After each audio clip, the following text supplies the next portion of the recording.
जन सुराज की वरिष्ठ महिला नेत्री, मेरी अभिभावक, इस कार्यक्रम में मंच पर उपस्थित आदरणीय श्रीमती मोनिका शर्मा जी से हम आग्रह करेंगे कि आप जन सुराज के उद्देश्यों और इसके कार्यक्रमों की जानकारी हम सबको दें।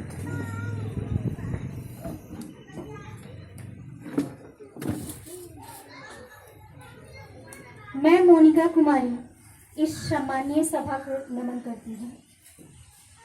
यहाँ पे उपस्थित सभी वरिष्ठ लोगों का और मंचासीन सभी जन सुराजी साथियों का हार्दिक अभिनंदन और स्वागत करते हैं। आप सभी का बहुत बहुत आभार व्यक्त करते हैं कि ये अपना बहुमूल्य समय हम लोगों के बीच आप दे रहे हैं। हम जन सुराज से हैं। जन सुराज की एक लहर है बिहार में। सारे लोग जन सुराज जन सुराज जन सुराज, आखिर जन सुराज है क्या? जन सुराज यानी जनता की सुंदर राज। ये किसी नेता या किसी दल या किसी व्यक्ति विशेष की राज्य नहीं है, ये जनता की सुंदर राज है। इसलिए हम जनता के बीच आके जनता को जागरूक कर रहे हैं, ताकि जब तक जनता जागरूक ना होगी तो उसे पता कैसे चलेगा कि मेरा राज कैसे होगा। क्योंकि नेता अपना स्वार्थ देखता है, अपना राज्य देखता है, अपने बारे में सोचता है, अपने पारिवारिक विशेष के ऊपर लेके चलता है और रणनीति और राजनीति बनाता है। अगर जनता की राज लानी है तो जनता को अपना राजनीति बनाना होगा ना। इसलिए ये जन सुराज अभियान आप सभी के बीच आया है और आप सभी को जनता का सुंदर राज कैसे होगा, जनता जागरूक कैसे होगा, ये अभियान के दौरान हम आप सभी के बीच जन संवाद कार्यक्रम के तहत आए हुए हैं। प्रशांत किशोर जी का मिशन है हर घर जन सुराज, यानी हर घर जब तक जन सुराज पहुंचाएंगे हम लोग जन जन तक पहुंच के एक जनता के डोर लगा के जन सुराज के अभियान को आगे बढ़ाएंगे, ताकि जनता की सुंदर राज बन सके। प्रशांत किशोर जी का सपना है कि बिहार की जो भी व्यवस्था है, जो भी वक्ता अभी आप सभी के बीच वक्तव्य अपना रखे हैं, अपना विचार रखे हैं, उन्होंने सभी कुछ आपको बताया कि किस तरह हम अभी तक जंगल राज और सुशासन बाबू के सरकार में अपना हर चीज गंवाते हुए आ रहे हैं। 5 केजी अनाज का भी आप लोगों ने कार्यक्रम देखा है, शराबबंदी का भी कार्यक्रम देखा है, नोटबंदी का भी। क्या इससे बिहार की कोई भला हो सका है? नोटबंदी होने के कारण भी जनता बेहाल था और 5 केजी अनाज खा के भी जनता बेहाल है। और प्रशांत किशोर का सपना है कि 5 केजी अनाज के लिए आप लाइन में ना लगे, बल्कि आपको एक ऐसा रोजगार और ऐसा राज्य दिया जाए जिसमें आप स्वयं 50 केजी अनाज खरीदने के लिए सक्षम हो, ना कि 5 केजी के लिए आप लाइन लगे। इस तरह जन सुराज आप सभी के बीच ये कार्यक्रम लेके आए हुए हैं कि प्रशांत किशोर जी के बातों को आप तक पहुंचाने की कोशिश कर रहे हैं हम लोग कि जनता की सुंदर राज कैसा होगा। जनता का सुंदर राज होने के लिए सबसे पहले जरूरी है कि शिक्षा। बिहार में शिक्षा की सबसे बड़ा अभाव है। शिक्षा व्यवस्था काफी नीचे चला गया, क्योंकि शिक्षकों को स्कूल में शिक्षा के लिए नहीं बल्कि जनगणना के लिए, जातीय जनगणना, हर तरह का अभी पत्रकार साहब जी ने जो भी विशेष शिक्षकों के बारे में आप लोगों को बताया, इस तरह करके शिक्षक अपने आप सारे अलग सरकारी गतिविधियों में लगे रह रहे हैं, तो वो शिक्षा का कब करेंगे? बच्चों के बीच शिक्षा कैसे देंगे? खिचड़ी शिक्षा व्यवस्था यानी खिचड़ी व्यवस्था, सिर्फ खिचड़ी खाइए, स्कूल में जाइए, 10 रुपया लीजिए और घर चले आइए, बस। कोई गार्जियन भी नहीं जाता है जागरूक होके पूछने कि हमारा बच्चा आज शिक्षा के स्तर को लेके शिक्षा के लिए आज क्या सीखा है।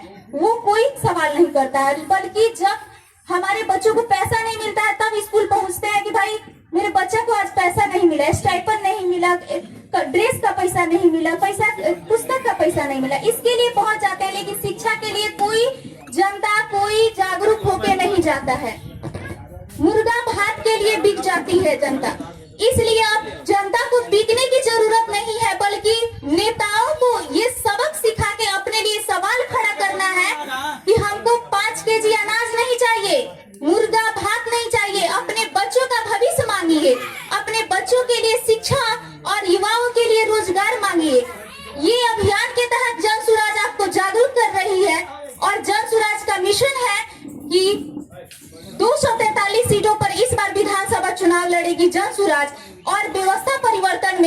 सभी को मिलेगी रोजगार।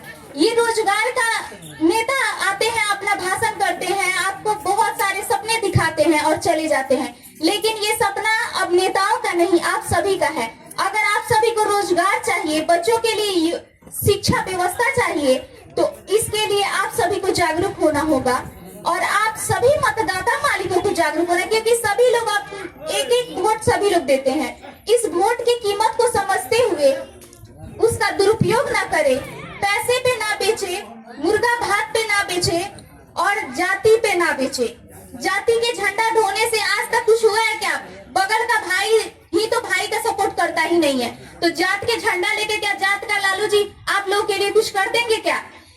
जात के लालू जी हैं, अगर हम हैं तो जात के लालू जी हैं, तो क्या आपके बेटे को वो ले जाकर मुख्यमंत्री बना रहे हैं क्या कि मेरे जात का लड़का है, बहुत सुपर डुपर है, इसी को मुख्यमंत्री बना देंगे?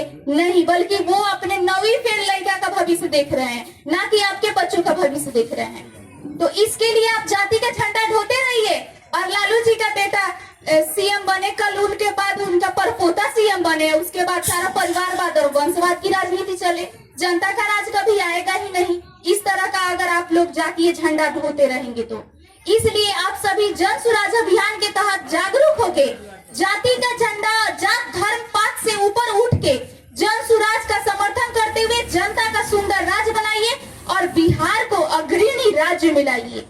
प्रशांत किशोर, राजनीति के क्षेत्र में महिलाओं के लिए काफी टफ होता है। सारे कोई जानते हैं कि राजनीति में महिला आएगी, महिला क्या करेगी राजनीति में, इसलिए प्रशांत किशोर जी का ये राजनीति एकदम बिहार में स्वच्छ, साफ सुथरा और समृद्ध समाज की राजनीति है, ये जन स्वराज राजनीति। और इसके तहत प्रशांत किशोर जी ने अपने सभा में कहा है कि इस बार के विधानसभा में 40 सीटों पे महिलाओं को प्रत्येक जिला से लड़ाया जाएगा।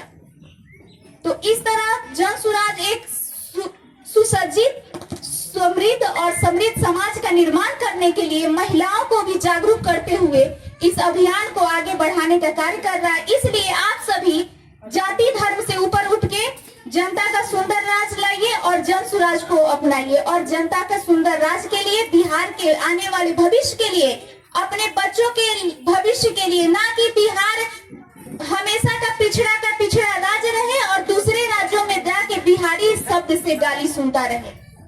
इसलिए अगर आपको शान से जीना है तो अपने राज्य में जिए और अपने राज्य के लिए कुछ करने का अवसर मिला है, इसलिए जन स्वराज को जोड़ते हुए, जन स्वराज का समर्थन करते हुए जनता का सुंदर राज्य बनाइए और प्रशांत किशोर के इस अभियान को आगे बढ़ाइए। मैं इसी बातों के साथ आप सभी को बहुत बहुत आभार करती हूँ। धन्यवाद। बहुत बहुत धन्यवाद मैम, बहुत ही सुंदर और उत्कृष्ट संबोधन के लिए जन स्वराज परिवार आपका सहृदय धन्यवाद करती है। अभी से कार्यक्रम को आगे बढ़ाते हुए